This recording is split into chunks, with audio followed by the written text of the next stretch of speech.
can. All right, we'll let you take it away. Yeah. So, don't really have any injury updates for you. We'll just have to see about Pacheco as the week goes on here, Omenihu as the week goes on. Um, as far as the film study of the game, the review feels similar to what I felt after the game.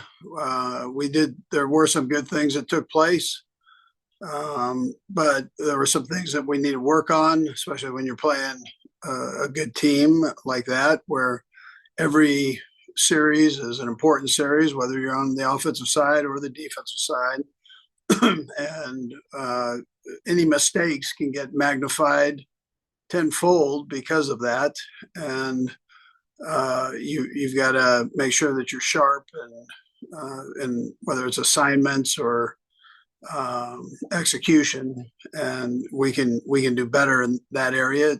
We can do better as coaches of making sure our guys can be put in positions to do better and to maybe back off a little bit on certain things that we've been doing. So to help the players out so that they can play a little bit faster.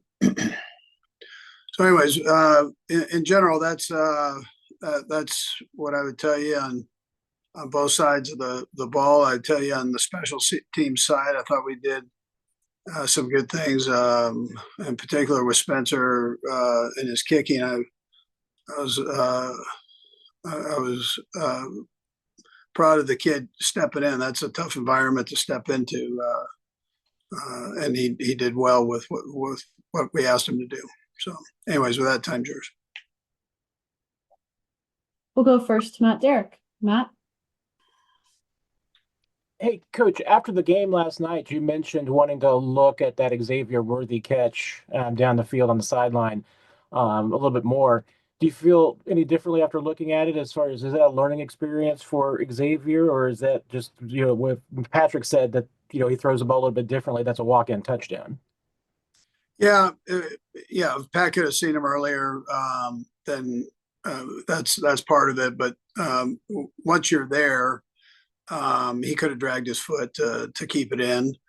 He'll be able to chalk that one up to experience. But again, what Pat told you is true.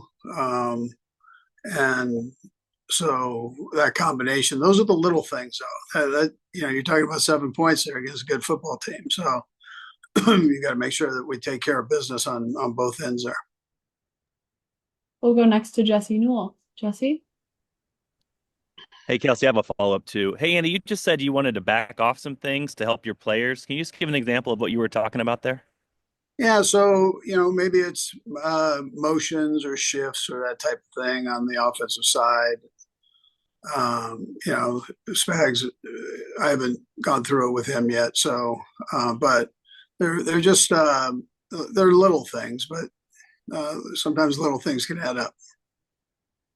Great. I wanted to ask you on the 4th and 2, when you're playing a guy like Josh Allen, what's the balance with your defensive lineman between trying to go make a play and then trying to kind of stay in your lane to make sure you can't scramble on a play like that?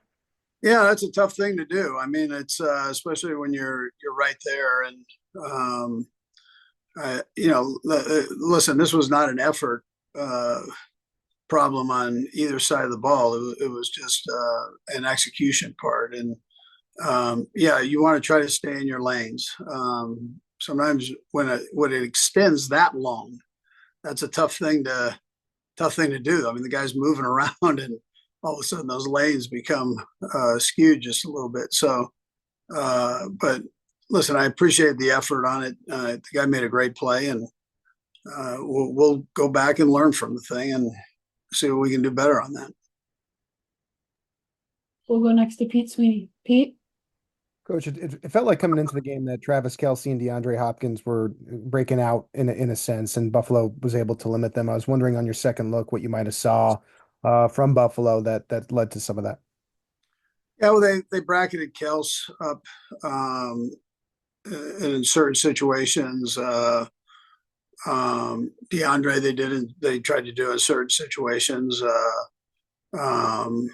But again, we can work through that part. And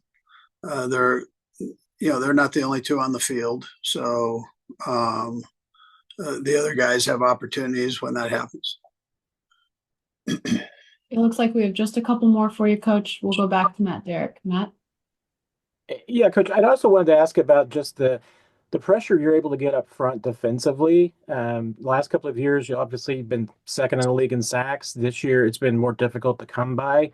What's the level of just frustration or disappointment that the front four hasn't been able to get as much pressure as it has in the past? Yeah, I don't have the numbers for you right in front of myself. Last night probably wasn't as much as we'd like there, but the other games I thought we had done pretty well with that. As far as at least hurries for the quarterback, I was pretty happy with that. We'll go next to Nick Jacobs. Nick? And Kelsey, I'll have a follow-up if I can, please. Andy, on that second to last drive where Noah Gray has the touchdown, that drive itself, how do you guys go about trying to get the players to build off that for the games ahead here? Yeah, sure. That was one of the positives, and that's something that I can help with, giving my guys an opportunity to be able to do those things, and I might have been a little too conservative early on, but this is what we're capable of doing, and it's important that we get it down to where we can do that consistently. And for the rookies and some of the guys who necessarily haven't been a part of these runs that you guys have had over the 5 to 6 years, what do you hope they kind of take away from being in that environment and being in that game? Yeah, you got to dig in, man. I mean, these should hurt. You spend a lot of time in preparation for these games and effort, and so you got to reach inside as coaches and players, not just the players here, but you got to figure out the problems and then work to solve them. I know I have that kind of locker room, and so I know the guys will do that. I know the coaches will do that too. So, you can't just say everything's going to be okay. That's not how this works. You got to dig in, and it's got to be there's got to be some. You got to check the ego at the door and do some self-evaluation there. We have two more for you. We'll go first to Todd Lebo. Hey, Coach, I don't know if you got asked this yesterday or not because I wasn't out there with you, but Kingsley was inactive this week. Can you just take us through that process on having him be inactive and kind of where is he for the near future here with you guys? Yeah, Kingsley's going to be okay. It's just sometimes you got to take a step back, take a step forward, and that's what we felt we needed to do there. So we'll go from there and just see how things work out here as he continues to work forward. We'll close it out with Seren Petro. Seren? Thank you. And I'll have a follow-up as well. Coach, to kind of follow up on what Todd was saying, would you have any plans? I know there are several veterans that are out there. Any plans to look at anyone after what you saw and just kind of your thoughts on Wanya Morris's performance? Yeah, so I actually thought Wanya got a little bit better this week. He's been doing that for the most part every week, but the injury stepped in on it last week for a while. But I felt like he did some good things for a young guy. He improved and will continue to improve with reps there. But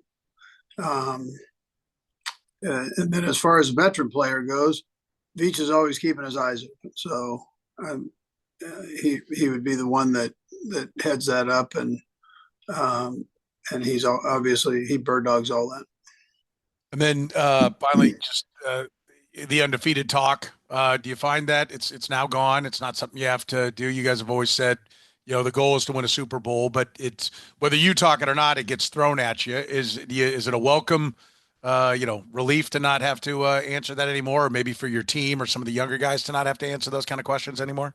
Yeah, Seren, I don't know that. I mean, my feeling, I don't really care about all that crap. So I just go forward and I try to exhaust what team we're playing, and I present that to the players that way, and I expect them to do the same. So I don't really hear a lot of that talk from them, or really think they care too much about that, other than exhausting yourself the best you can to prepare yourself for that team that's there that week. And then you get to a point where you say, listen, I've done everything I possibly can. Here's the product, and you go play.